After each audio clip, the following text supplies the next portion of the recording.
Back in 2022, I was, let's say, introduced to the Avalon Hill HasLab campaign, the return of HeroScape, with the Age of Annihilation. With this incredible news, I was surprised to find out that all of the figures in the Vanguard box would come unpainted, and instead be printed in Valkyrie General colors. Now, back before all that wacky and insane news, my friend Glenn and I were on the lookout for proxies and 3D prints of VC and original units. Now, when we would do that, Glenn would get them unpainted and he would paint all the HeroScape figures for us, which is awesome, and I love him for it.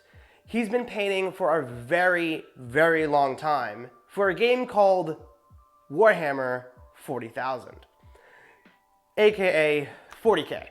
So he has been painting minis for a long time and has been painting a lot of Space Marines. And he also has what he likes to call a pile of shame, meaning a load of unpainted figures to complete. Now, with the knowledge of unpainted minis in the Vanguard box, I knew that at some point soon, I would have to start on that new journey and learn how to paint. So I was planning on buying 2 Vanguard boxes, and there was no way I would allow Glenn to paint even half of those figures without help. With the aftermath of the HasLab campaign, community members assembled to create New Generation Customs, or NGC for short. They started creating new army cards as well as proxies for the new Age of Annihilation units. Members like Alexandros and HeroScape had sent me models, some painted and some unpainted. Receiving so many generous gifts at once, I didn't know what to do with them, other than place them in a cardboard box. And those models just sat there in a box. And as that box began to fill up, and since I knew very little at the time about painting, I thought maybe it was time to change that. I scheduled a time with Glenn, his wife Michaela, and our best friend Matt, who also paints Warhammer 40K, and Battletech models, to gather around a table and work on our pile of shames. But this was my chance. This was it, to finally get some hands-on experience with the models and brushes to make them come alive. Well, instead of them sitting in a box looking like Optimus Prime from the 1980s Transformers movie. So Glenn began to teach me what he knew about painting minis, starting with base coating. Oh, by the way, I ended up choosing to paint NGC's very own Takala Titan. So yes, base coating.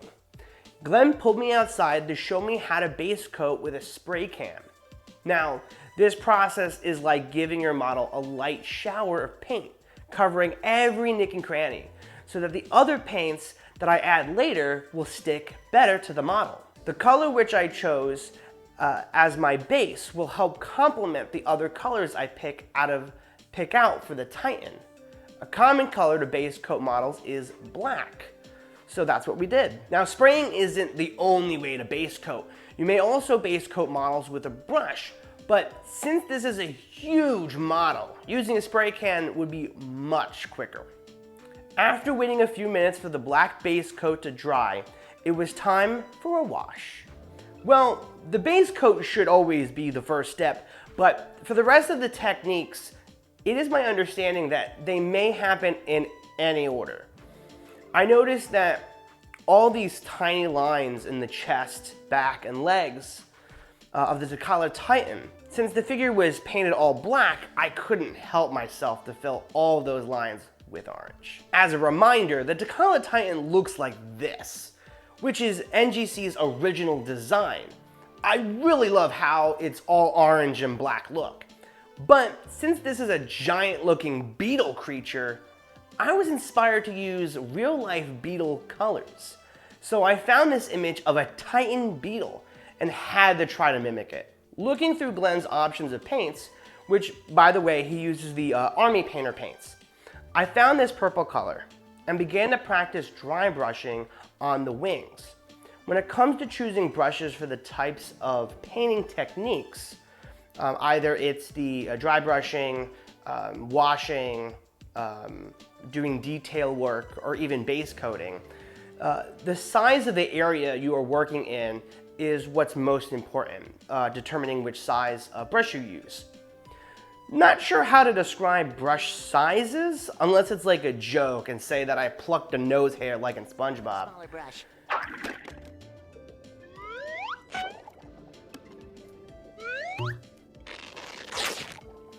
Now, after dry brushing and finding the perfect shade for this beetle, I had wanted to add a royalty vibe to this beast. I found images of brute chieftains from Halo 3 and was inspired to add gold tips to all the spikes on this Titan. Now, steady hands are really needed for this, but also the control of how much paint to put on the brush for the details is important. You need very little, like just on the tip. For the orange wash on the washboard abs, I used drops of water to, well, water down the orange paint. And then I took a small brush and let the orange juice seep into the bristles and then dabbed it very little, very slightly through each of the lines. So after an evening that lasted about 4 hours long, I had completed the body and still had 2 giant arms to complete. So thanking my friends for their knowledge, feedback, company, and usage of their paints and brushes, I went home with an armless T'Challa Titan. Living in an apartment currently, I don't have space to set up a desk to fill with paint equipment. So I really needed something mobile to set up and take down. So after doing some research on the internet, I found this case from Monument Hobbies. This thing has everything I would need, would ever want, and more. I also got myself some foldable water cups, and it's nice to have multiple just in case. Next up was brushes. So I picked up a set of brushes that conveniently came in a small case that zips right up. And lastly, I needed paint. So since I really enjoyed using the paints that Glenn had, I figured I would get a set of the same paints. This mobile station has way more than 50 slots for paint bottles, which I love. So I can expand my collection, which I've already started. I went out to an event, grabbed some more paints, which are right in here. But I also went to Lowe's and grabbed some paint cans. And guess what?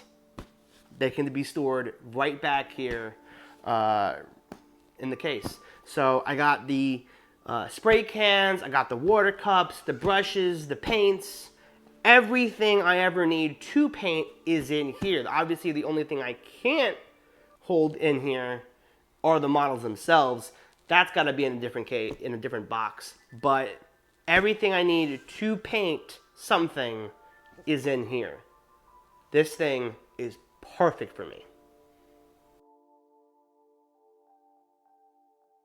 I've finished the T'Challa Titan.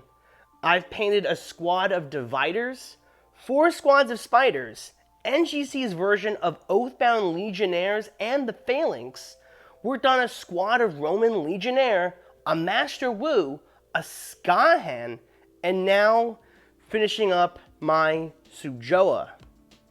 I've accomplished a lot in the past few months, and I am so proud of myself for stepping up to the plate and sticking with this. I have so much more that I want to work on. A special thanks to Ginger Kid, HeroScaper, and Alexandros. I'm just praying that I don't begin my own pile of shame by filling up an even bigger box than I already have of unpainted minis. Trexie 3D, I've ordered quite a bit from, and still waiting on some things to come in the mail. But I also want to thank Glenn, my best friend, for teaching me everything he knows about painting and inspiring me to paint. This has been a really special activity that we can bond over now, that I've never before had a chance to understand until today. So I cherish that a lot. But to all of you that stuck around, thank you so much for watching and or listening to me talk about this topic. If you have enjoyed this, please leave a like. And if you want more, if you want to see me talk about this more, drop a comment. But let me ask you, if you paint minis, whether it's HeroScape or not, what is something you wish you knew when you started painting minis? Don't forget, I am not crazy. I'm Joe Crazy.